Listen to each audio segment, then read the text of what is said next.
Imagine a sudden, highly transmittable virus that affected vast numbers of people and led to millions of deaths over the course of only a few years. Imagine what it would be like to know that friends were sick and dying in isolation without the ability to say goodbye to their loved ones. Imagine the stigma of contracting the virus, being viewed immediately as contagious and dangerous. While, of course, most of us have COVID-19 on our minds, I'm actually talking about the HIV/AIDS epidemic of the late 1980s and throughout the 90s.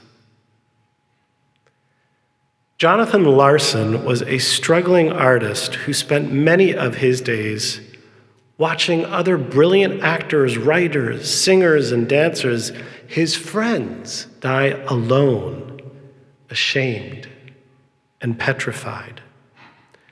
Larson wrote Seasons of Love, and in fact, the entirety of the musical Rent as a tribute to these friends. It is often said that an artist's best work is that which reflects their own experience, and nothing is more accurate when we speak of Jonathan Larson. He lived a bohemian life, a hand-to-mouth existence, so that he could pursue his passion of composing theater while living in the real world of bill-paying and financial obligation.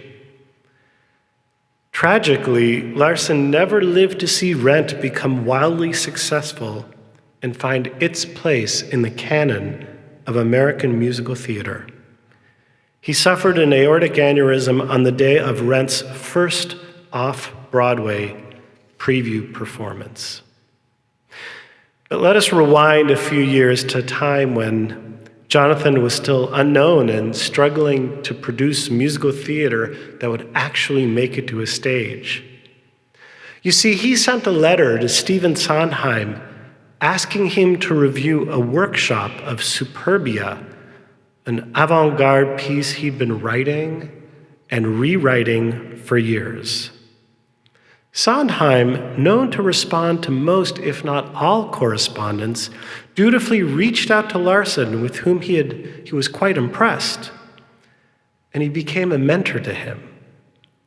Sondheim viewed mentoring as a great privilege, as he himself was mentored closely by the great Oscar Hammerstein II. So as our rabbi mentioned at the beginning of the service, this Shabbat marks 30 days since Sondheim's passing. It is, in fact, his Shloshim. To honor his vast contribution to the world of musical theater, we acknowledge him as a mentor and a composer. And this evening, we offer a few snapshots of his greatness through some of his compositions. Sondheim was praised for having reinvented the American musical with shows that tackled unexpected themes ranging beyond traditional genres and offering music and lyrics overflowing with complexity and sophistication. Many composers have written about falling in love in a traditional sense. But few composers have delved into the psyche of a character who, through self-analysis, weighs the tension between being in a relationship or being alone. This apprehension, which is so real to the human condition, has never been portrayed in traditional music theater the way Sondheim wrote it. Being Alive appears at the end of the second act of the musical company. Bobby, the protagonist, is facing his 35th birthday and the prospect of potentially living the rest of his life alone. And after analyzing other marriages, he continues and comes to the conclusion that he can only live his best life with someone else by his side. he concludes that in order to live his best life, in order to truly feel alive, he needs to be in love. I love the construction of this song because we feel Bobby's neuroses and the propulsion of the piano part and his climactic moment of awareness in the soaring vocal line. It's no wonder that Sondheim wrote this as the closing song for Company.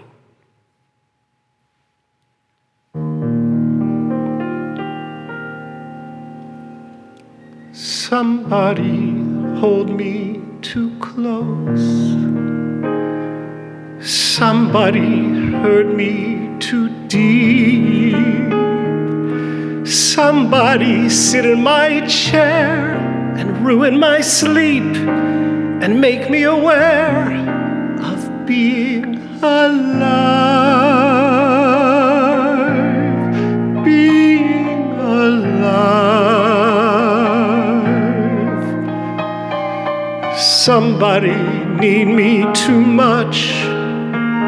Somebody know me too well. Somebody pull me up short and put me through hell and give me support for being alive. Make me alive. Make me alive. Make me confused.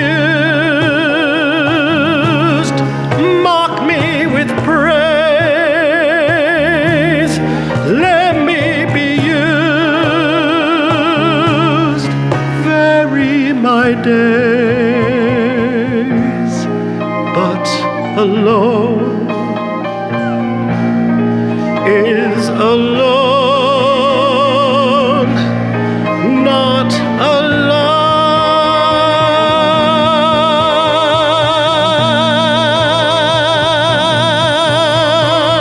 Somebody crowd me with love. Somebody force me to care. Somebody let me come through. I'll always be there, as frightful as you, to help us survive. Being alive. Being alive. Being alive.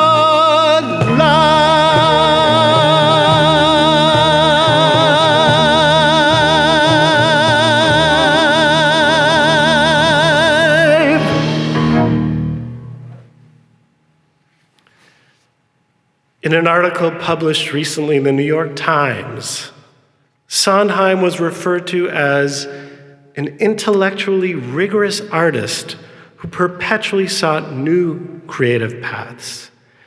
He was the theater's most revered and influential composer-lyricist of the last half of the 20th century, if not its most popular. You see, Stephen Sondheim was relentless in achieving a high level of craftsmanship. He wouldn't rest until a piece was perfect. Getting there often required ruthless toiling on his part. This is vividly evident in most of Sondheim's compositions and is personified on stage by George, an artist and the title character in Sunday in the Park with George. In the song Putting It Together, we are offered a glimpse into how an artist might create a new piece. Though the medium in this case is painting, it is so clearly a metaphor for any artist working in any medium, including, of course, a composer. Perhaps this is an autobiographical piece. Perhaps this song gives us a sense of how Sondheim, through George, felt with each of his compositions, putting it together.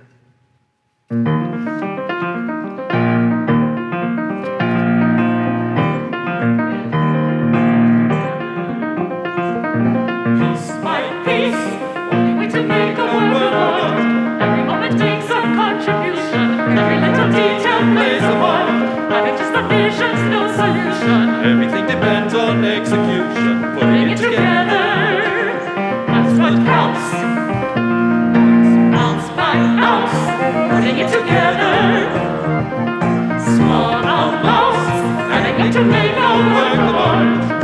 Need a good donation. Otherwise it's risky from the start. Takes a little cocktail conversation. But with a proper preparation, Having just the vision's no solution. everything depends on execution. The art of making art is putting it together bit by bit.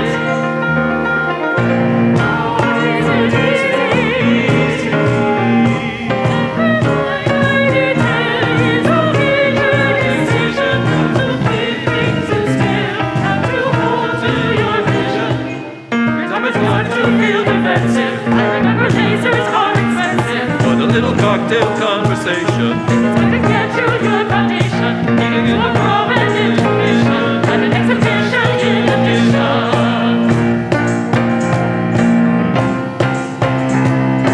Bit by bit, putting it together. Piece by piece, putting up a vision night and day. All it takes is time and perseverance, with a little luck along the way. it's the gas and Gathering supporters and adherents, having at the right configuration, starting with a suitable formation, lining up a prominent commission, and an exhibition in addition. It's a little dab of competition. There a little touch of complication, to become a balanced composition. Everything depends on preparation, even if you do have no suspicion, and it's taking all your concentration. The art of making art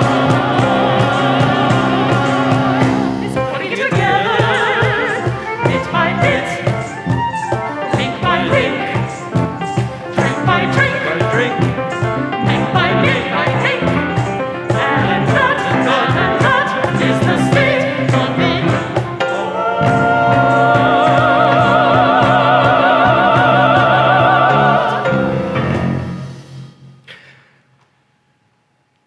I imagine you were expecting a brief history of Sondheim when you tuned into Shabbat this evening.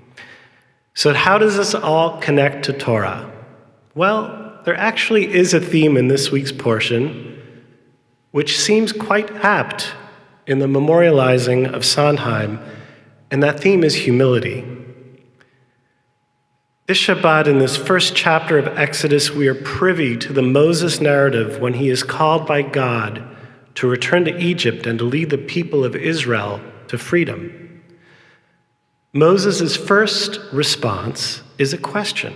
He says, "Who am I that I should go to Pharaoh and free the Israelites from Egypt?" And after God answers him and assures him, he still thinks himself unworthy, practically begging God, "Please, O God, make someone else your agent." That feeling of being nervous and not yet good enough is what Sondheim used as a fuel to ignite his creativity, as he often strived to create and compose new genres. In fact, his humility extended to his assessment of the lyrics he himself wrote for West Side Story. He believed that there were several songs with lyrics that, as he put it, missed the mark. He and Bernstein had had differences of opinion on how to handle some of the sensitive themes. Bernstein opted for more flowery language, while Sondheim insisted on more simple, realistic vernacular. He reminisced in the New York Times back in 2008 that when he wrote the musical, he was only 25, and given the opportunity, he definitely would have made some changes. In Pirkei Avot, the wisdom of our sages, Hillel says, "In a place where people are without courage, act bravely." So as we remember a brave composer, a mentor, a musical genius, a mensch, we must also explore and regularly reflect on our own courage and humility. And this Shabbat, let us also bask in the joy of music and a musician, and I certainly extend our gratitude to our musicians, to our instrumentalists and our singers and Scott Stein, and we consider the authenticity of our prayer and the gifts of our community. Dear friends, stay safe and Shabbat Shalom.